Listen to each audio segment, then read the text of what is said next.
Hello friends, welcome back to my YouTube channel the SAP study. हमने कल नया topic start किया था राजस्थान के लोक देवताओं के बारे में। राजस्थान के आर्ट एंड कल्चर यानी कि कला और संस्कृति का टॉपिक है राजस्थान के लोक देवता। तो अब हमने उस टाइम पढ़ा था कि हमने पढ़ा था गोगा जी के बारे में। अब हम पढ़ेंगे रामदेव जी के बारे में कि रामदेव जी, हमने जो पंच पीरों के नाम पढ़े थे कौन कौन से थे, उसके अंदर गोगा जी, पाबू जी, रामदेव जी, हड़बू जी और मेहा जी। तो ये पांच पंच पीर थे, यानी कि इसको हिंदू और मुसलमान इनको दोनों ही समान रूप से इनकी आराधना करते थे, इनको पूजते थे। तो अब हम बात करते हैं रामदेव जी की, जो कि पंच पीरों में से एक पीर आते हैं। चलिए शुरू करते हैं।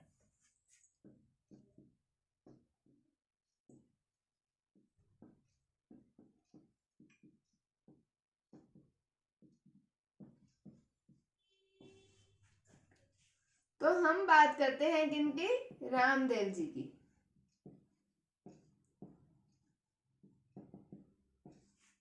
तो रामदेव जी के पिता का नाम क्या आता है? अजमाल जी। इनको सामान्य भाषा के अंदर अजमल जी भी बोला जाता है। वैसे इनका नाम है अजमाल जी, लेकिन हम इनको अजमल जी भी बोल सकते हैं। और इनकी माता का नाम आता है मैना दे। इनके जन्म की अगर हम बात करें तो जन्म हुआ इनका उड़ू कश्मीर में। उड़ू कश्मीर नाम सुन के ये मत समझना कि इनका जन्म कश्मीर में हुआ था। इनका जन्म हुआ था बाड़मेर में। और उड़ू कश्मीर बाड़मेर में हुआ था इनका जन्म। और जन्म का सन था विक्रमी संवत। विक्रमी संवत के अंदर हम इनका जन्म पढ़ेंगे कि 1405 विक्रमी संवत को हुआ था। अगर हम इसके अंदर से 57 यानी कि 57 घटा देंगे तो वो सन के अंदर कन्वर्ट हो जाएगा, हमारे पास सिंपल ईस्वी आ जाएगी, कितनी ईस्वी को इनका जन्म हुआ था।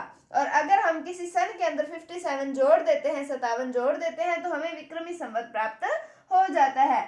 तो अब ये हुआ था भाद्रपद, जन्म इनका हुआ था भाद्रपद शुक्ल द्वितीया को।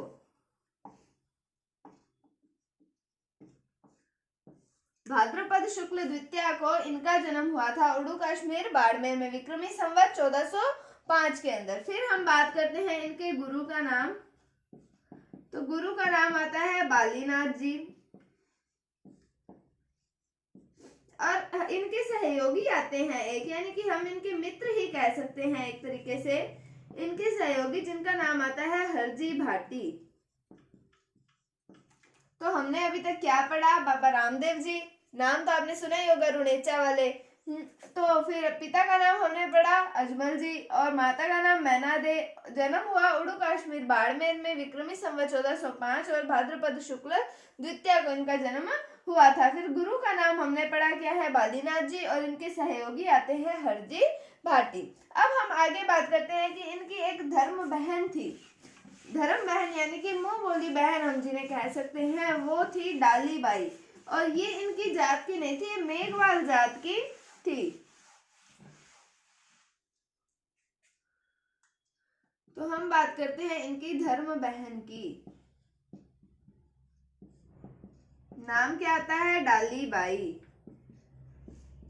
डाली बाई है इनकी धर्म बहन। किनकी? रामदेव जी की। तो ये कौन सी जाति की थी? मैंने आपको बताया मेघवाल जाति की थी। ये जो डाली बाई है, इन्होंने रामदेव जी की समाधि से एक दिन पहले ही समाधि ले ली थी। तो डाली बाई ने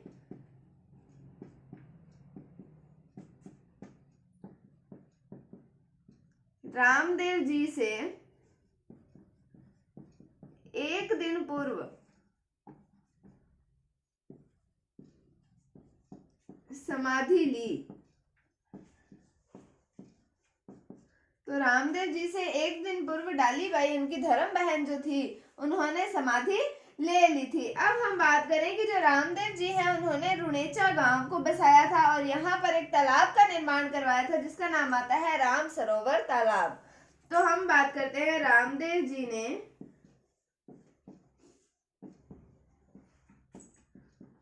रुणेचा गांव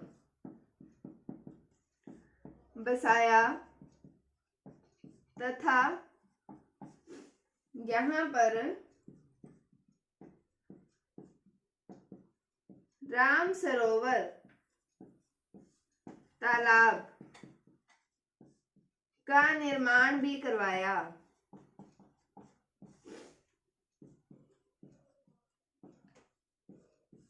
तो हमने क्या पढ़ा कि बाबा रामदेव जी जो हैं उनकी धर्म बहन कौन सी आती हैं, डालीबाई मेघवाल जाति की हैं। फिर हमने पढ़ा कि डालीबाई ने रामदेव जी से एक दिन पहले ही समाधि ले ली थी और रामदेव जी ने एक तो रुणीचा गांव बसाया था और एक राम सरोवर तालाब का निर्माण करवाया था। आगे हम पढ़ते हैं कि ये जो थे ये एक कवि भी थे। इन्होंने एक ग्रंथ की भी रचना की है जिसका नाम आता है 24 वाणियां।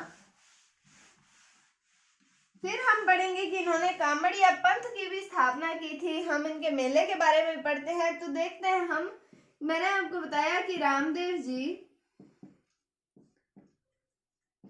एक कवि भी थे।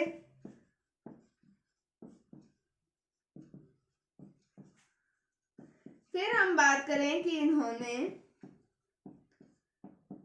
24 वाणियां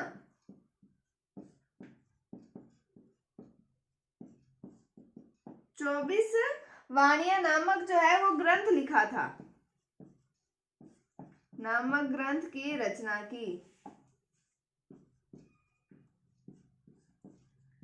फिर हम बात करते हैं कि इन्होंने एक पंथ की भी शुरुआत की थी जिसका नाम आता है कामड़िया पंथ। तो इन्होंने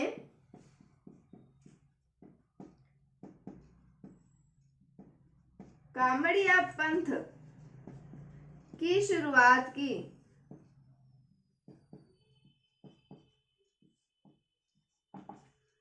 कौन से पंथ की? कामड़िया पंथ की। कि रामदेव जी जो थे वो एक कवि भी थे। उन्होंने 24 वाणियां नामक एक ग्रंथ की भी रचना की थी और उन्होंने कामड़िया पंथ की भी शुरुआत की थी। किन्होंने? रामदेव जी ने। आगे हम बात करते हैं कि इनका मेला भरता है भाद्रपद शुक्ल द्वितीया से भाद्रपद शुक्ल एकादशी तक इनका मेला भरता है। तो मेले की बात करें तो भाद्रपद शुक्ल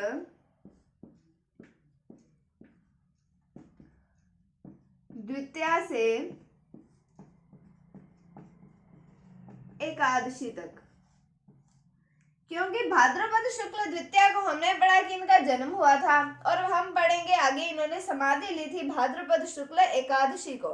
तो इनके दूध से लेके 11 तक तो इनका मेला भरता है भाद्रपद शुक्ल द्वितीया से भाद्रपद शुक्ल एकादशी तक इनका मेला जो है वो भरता है। हमने पढ़ा था कि इन्होंने कामड़िया पंथ की शुरुआत की थी। तो यहाँ पर इस मेले के अवसर पर कामड़ जाति की जो महिलाएं थी वो 13 ताली नृत्य करती थी। नृत्य किया जाता था कामड़ जाति की महिलाओं के द्वारा। तो 13 ताली नृत्य, इससे कई बार प्रश्न एग्जाम्स में उठता है कि किसके द्वारा किया जाता था? कामड़ जाति की महिलाओं के द्वारा। उससे ही हम पढ़ सकते हैं कि कामड़ जाति की महिलाएं यानी कि कामड़िया पंथ की शुरुआत किसने की थी? रामदेव जी ने की थी। तो हम बात करें कि इस मेले के अवसर पर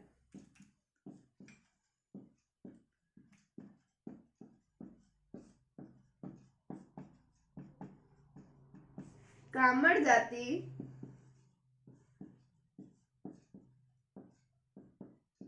की महिलाओं द्वारा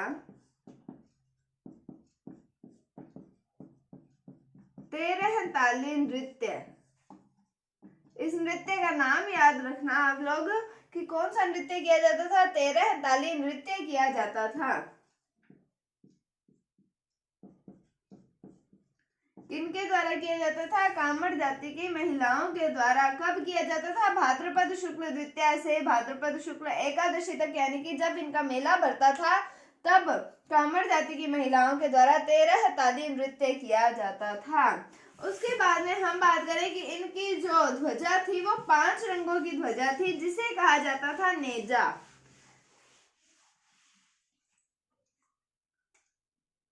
तो इनकी ध्वजा की बात करें तो 5 रंगों की ध्वजा थी, 5 रंग थे इनकी ध्वजा में, उसे क्या कहा जाता था? नेजा। अब हम बात करें कि इनका जो रात्रि जागरण होता है, इनका जो रात्रि जागरण होता है उसे कहा जाता है जम्मा। और जो मेघवाल जाति, हमने पढ़ा था कि इनकी जो धर्म बहन थी डालीबाई वो थी मेघवाल जाति की।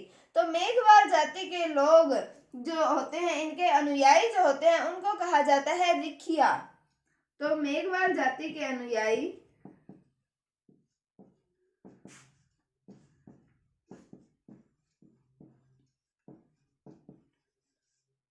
क्या कहलाते हैं? रिखिया।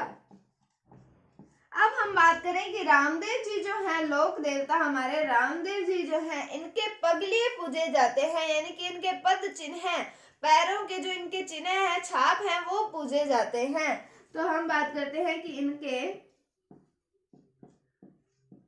पगलिए पूजे जाते हैं, यानी कि पद चिन्ह।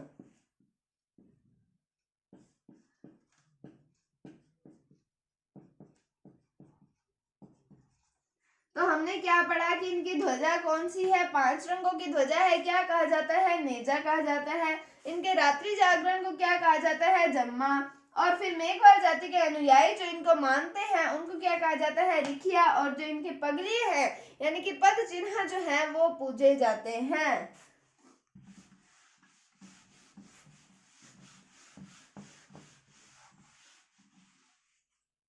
उसके बाद हम बात करें कि इन्हें कहा जाता है रुणेचारा धणी, पीरों के पीर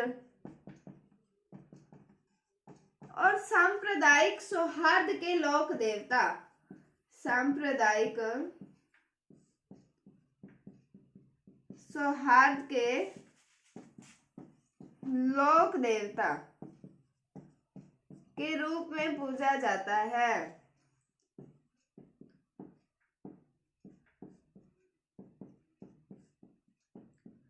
फिर हम बात करें कि इनका जो घोड़ा आता है उसे कहा जाता है लीला या फिर लीली भी कहा जाता है।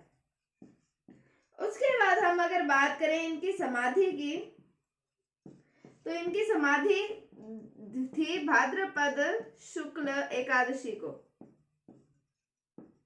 भाद्रपद शुक्ल एकादशी को इन्होंने समाधि ले ली थी, यानी कि अगर हम डालीबाई की समाधि की बात करें तो उन्होंने भाद्रपद शुक्ल दशमी के दिन समाधि ली थी। इनसे एक दिन पहले इन्होंने समाधि ले ली थी। और इनका समाधि का जो सन हम कह सकते हैं विक्रमी संवत 1458 में इन्होंने समाधि ली थी। तो हमने पढ़ा कि इन्हें रुणेचारा धनी कहा जाता है, पीरों के पीर कहा जाता है, सांप्रदायिक सौहार्द के लोक देवता के नाम से इन्हें जाना जाता है। इनका घोड़ा जो है उसे लीला या लिली कहा जाता है। और इनकी समाधि भाद्रपद शुक्ल एकादशी यानी कि विक्रमी संवत 1458 को इन्होंने समाधि ली थी। तो ये था रामदेव जी के बारे में। हम एक बार इसको क्विक रिवाइज कर लेते हैं कि इनके हमने पिता का नाम पढ़ा अजमाल जी, माता का नाम मैना दे, जन्म हुआ उड़ू कश्मीर में 1405 विक्रमी संवत में, यानी कि भाद्रपद शुक्ल द्वितीया के दिन इनका जन्म हुआ था। फिर हमने इनके एक सहयोगी की बात की हरजी भाटी, इनकी धर्म बहन डालीबाई के बारे में बात की कि इन्होंने एक दिन पहले इनसे समाधि ले ली थी। हमने इनके गुरु का नाम पढ़ा था बालीनाथ जी, इनके गुरु का नाम आता है। फिर हमने पढ़ा कि रुणेचा गांव बसाया, राम सरोवर तालाब का निर्माण भी करवाया। इन्होंने 24 वाणियां ग्रंथ भी लिखा, ये साथ में एक कवि भी थे। कामड़िया पंथ की शुरुआत की थी और कामड़ जाति के लोग इनके मेले के अवसर पर, मेला कब से कब तक बढ़ता है? भाद्रपद शुक्ल द्वितीया से एकादशी तक। तो कामड़ जाति की जो महिलाएं हैं वो 13 हथाली नृत्य करती थी। फिर हमने इनकी ध्वजा पढ़ी कि 5 रंगों की होती है और इसे नेजा कहा जाता है, रात्रि जागरण को जम्मा कहा जाता है और इनके मेघवाल जाति के जो अनुयायी होते हैं उन्हें रिखिया कहा जाता है। फिर हमने पढ़ा कि इनके पगलिए जो होते हैं पद चिन्ह हैं उन्हें पूजा जाता है। इन्हें रुणेचारा धनी, पीरों के पीर और सांप्रदायिक सौहार्द के लोक देवता के रूप में पूजा जाता है। इनकी घोड़े का नाम लीला या लिली हम पढ़ते हैं और समाधि इनकी हुई भाद्रपद शुक्ल एकादशी यानी विक्रमी संवत 1458 को इन्होंने समाधि ले ली थी। तो ये था बाबा रामदेव जी के बारे में। उम्मीद है आपको समझ आया होगा। अगर आपको इसमें कोई भी डाउट है तो आप कमेंट सेक्शन में पूछ सकते हैं। अगर आपको वीडियो थोड़ी सी भी अच्छी लगी है तो इसे लाइक कीजिए, शेयर कीजिए और चैनल पर नए हैं तो इसे सब्सक्राइब जरूर कीजिए। Thank you, thanks for watching, bye bye.